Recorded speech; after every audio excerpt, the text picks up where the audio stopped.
Welcome back to the Poker Vlog. This is episode number 111, and this is one of my favorite episodes of all time for a variety of different reasons. I think you guys are going to enjoy it a lot. But before we get started, I've got a few announcements to make. The first one is that the next meetup game is going to be January 10th and January 11th at Gardens Casino in the Los Angeles area.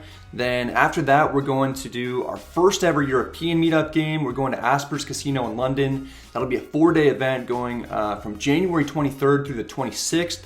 So that'll be really cool. If you guys are able to, then come join Andrew and me. It's gonna be a lot of fun.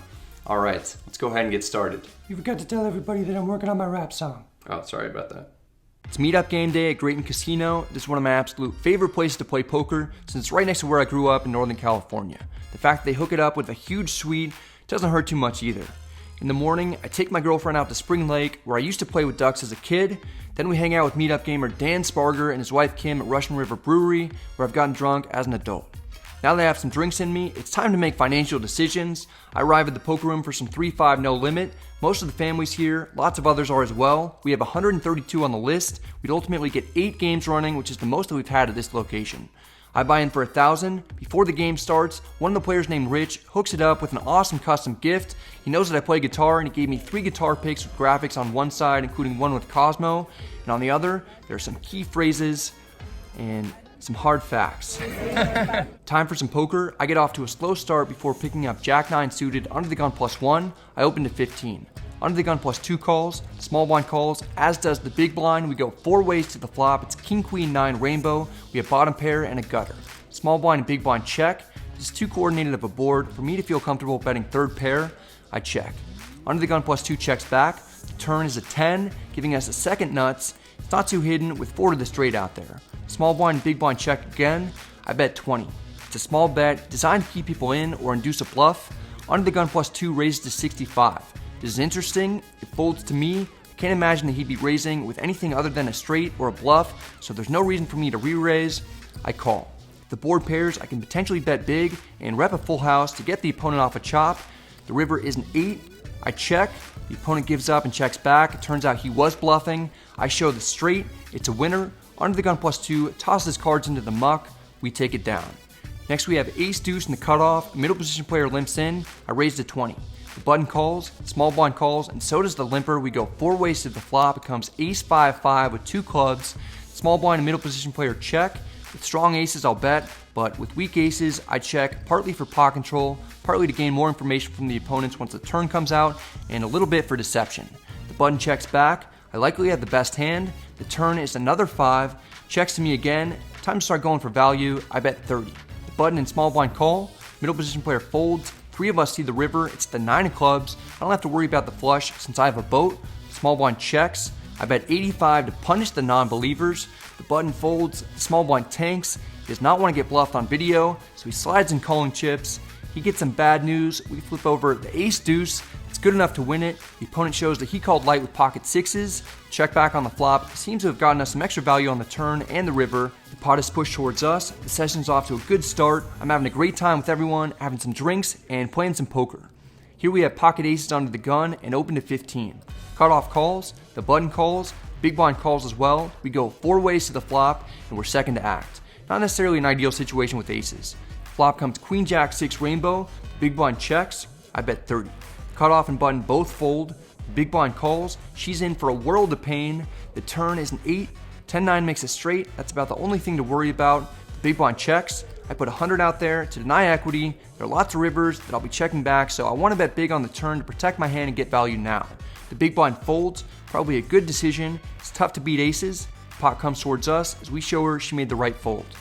After that, I switch tables and pick up ace-king offsuit in the small blind. It's a straddle pot. Under the gun +1 said that he'd double straddle, but it's technically too late since the cards are already dealt.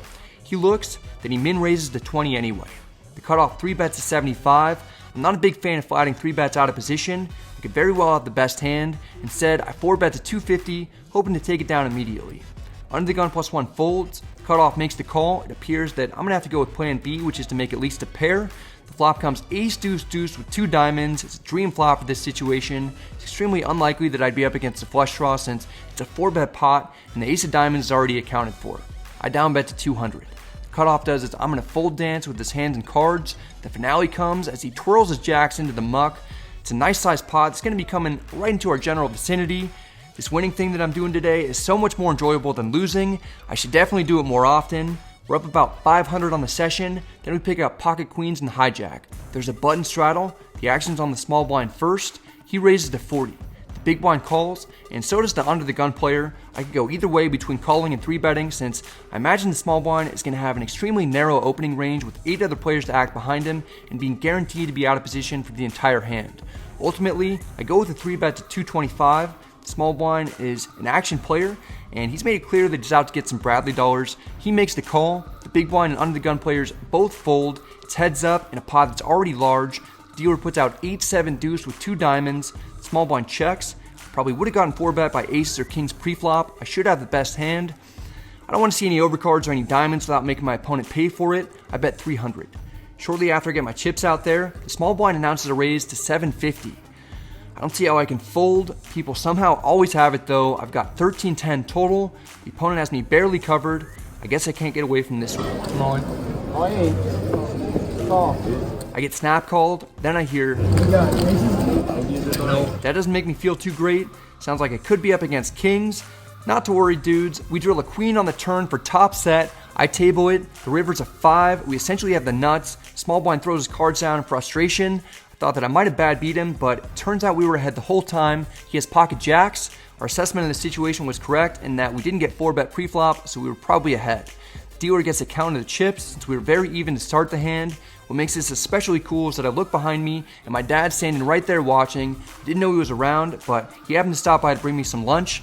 He gets to see me win a pot that's over $3,000. It's one of the biggest pots that I've won all year. I couldn't be happier since I was certainly going through a rough patch, particularly in sessions that I've been filming. I'm up 2150 today, but the run good is just getting started. A few hands later, I pick up pocket aces on the button. The hijack limps in. He's the player I had ace king against earlier. I raised to 20. Small blind calls. The hijack calls 2. We go 3 ways to the flop. It's queen 4-3 rainbow. Both players check. I bet 35. Small blind folds. The hijack calls. We're heads up. The turn is an 8. The opponent checks. I increase the bet size and make it 110. I don't think that this player would fold a queen to me for that price. He just flats. This pot is getting big. The river is a 6. A few unlikely straights get there. Surprisingly, the hijack announces a bet at 240. He slides his chips in the middle. This is a frustrating situation for me. The vast majority of the time, when opponents aren't the aggressor for the previous streets, and all of a sudden bet big on the river, we typically have 2 pair or better. Queens is the only hand that I play this way that's better than what I'm currently holding, so I'm at the very top of my range, but I feel like I'm beat. Convince myself that I can be right way less than half the time in this instance and still be profitable by calling. So that's what I do. I put in the stack of chips, and we get some bad news. The player obviously has us beat. Except this time he doesn't. He shockingly has queen 7 suited. Looks like he turned his top pair into some sort of bluff. My aces are good. The funny thing is that I was worried after the player called the big bet on the turn that he might have a set, so I was planning on checking back the river. The hijack takes himself to Value Town. We win another large pot. Our mountain of chips is just getting more mountainy. Before I can even get situated, I get involved in another hand. It's a 5-way raised pot. Flop comes Jack 9-8 rainbow. Guess what we've got? If you guessed a set of 9s, you're correct. Preflop raiser bets 45. I raised to 160. Everyone folds. Time for a double board bomb pot. Each player puts in 25 preflop and we go straight to a flop. The top board is Ace Jack 5 rainbow. The bottom is Queen Jack 6 rainbow. We look down at our hand and we have Queen 10 suited. We have top pair on one board and a gutter on the other. Under the gun +1 bets 50. I'm in middle position and I make the call. The small blind calls as well. We go 3 ways to the turn. The first one is the 3. The second is the 7. We don't improve. Checks to me. I check back and try to realize my equity. The dealer puts out another ace on top and then an 8 on bottom. The small blind checks. Under the gun +1 bets 120. I'm not sure what he could have that's beating me on both boards if he checked the turn. He's also the guy that bet big on the river with queen 7. I snap call. Small blind isn't sure if he can win on either of these boards. He folds. Under the gun +1 shows ace 6 suited for trips on top and a smaller pair on bottom. He wins the first board. I win the second board. We chop it up. Half hour later, we play a single board bomb pot for 20. The flop comes king 6-6.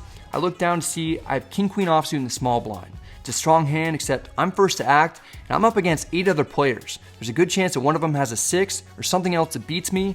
I don't want to lead out. I check. Middle position player bets just 20. I don't want to raise and only get hands that I'm beating to fold or better hands to call. There aren't any draws out there. I'll either be way ahead or way behind. I call. Under the gun +2 calls, we go 3 ways to the turn and we nail it. It's another king. We make top boat. It's time to try and extract value from hands containing a 6. I'm concerned that the other players will check if I do. For that reason, I lead for 50. Under the gun +2 folds, the middle position player jams for 250 total. I call. It appears that we're probably chopping as we both table our hands. He has king deuce and can't win outright. This is not a bad situation for me to be in. Queen one time. Oh! Wow. There's your one time. I've been saving up those one times for a while now. We spiked the 3-outer to win the entire pot. This is the best that I've ever run in a cash game session. It's even cooler that I'm able to do it in my hometown and with my family here. Well, I guess they're not exactly here anymore. They're wine tasting, and then they'd go to dinner without me. That's cool. I go to my third table of the night where I've got Jack 10 offsuit in the big blind. The under the gun player straddles. Under the gun +2 limps in. The button calls for 10. I call for 5 more. The under the gun straddler checks. 4 of us see the flop. It's Jack 8-6 with 2 diamonds. We have top pair and a backdoor straight draw. I lead out for 20. Under the gun folds. Under the gun +2 calls. The button calls. We go 3 ways to the turn. It's a king. I check. Under the gun +2 and the button both check. Our hand might be good. The river is the deuce of spades. All the draws miss. That's what I feel like I was up against. I check again to give somebody the opportunity to bluff at it. Under the gun +2 checks. The button takes the bait and bets 85. I snap call since there's no reason for him to all of a sudden like his hand a lot after we check back the turn. Under the gun +2 folds. You win. I was trying to get the Bradley dollars. Felt like you were trying to get the Bradley dollars. This has been an amazing night. I don't even think that I've lost a hand where I put money in after the flop has come out. We're up over $3,000. Before we get into the last hand that we'll go over, we pick up ace-queen offsuit on the button. It's a straddle pot. I raised to 35. Small blind calls. Under the gun calls. The flop comes ace-queen 8. This is unbelievable. I've apparently saved up all my run good over the past few months to use here. Both players check. I bet 50. The opponents fold. That's the final win for me. It was a dream session. Time to rack up.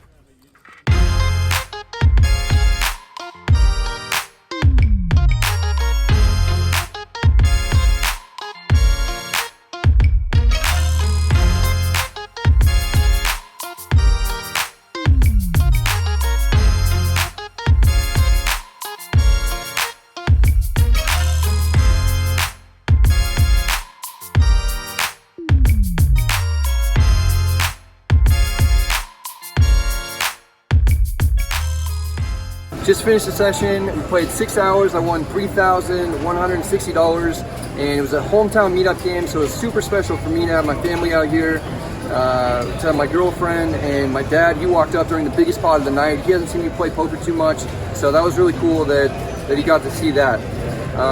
All right, we're rounding everybody up and heading to the bar. The night ends well with a good group of people and a few more drinks, but that's not where the fun ends. The next day is my dad's birthday. We throw a big party in the suite that Grayton gave us and invited a bunch of friends and family. That night's a blast. For my dad's birthday present, my brother and I got the family tickets to see the Niners game. We were down big to start against the Arizona Cardinals, but somehow scored 2 touchdowns from the last minute of the game to pull off a crazy victory. Every day of that trip was amazing. It was by far the best weekend of the year for me.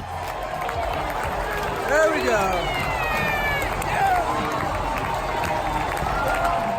That's it for this one, guys. I hope you enjoyed it. If you did, please remember to hit the like and subscribe buttons because it helps out the channel a ton. If you have any questions or comments, feel free to let me know in the comment section. I'm happy to get back to you.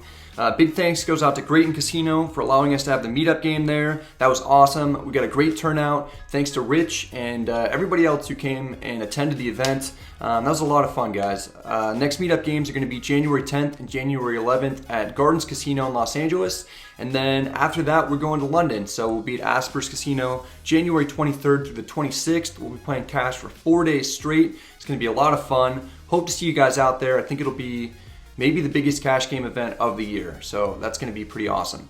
Hope you're all doing well. Good luck at the tables, and I'll see you next time.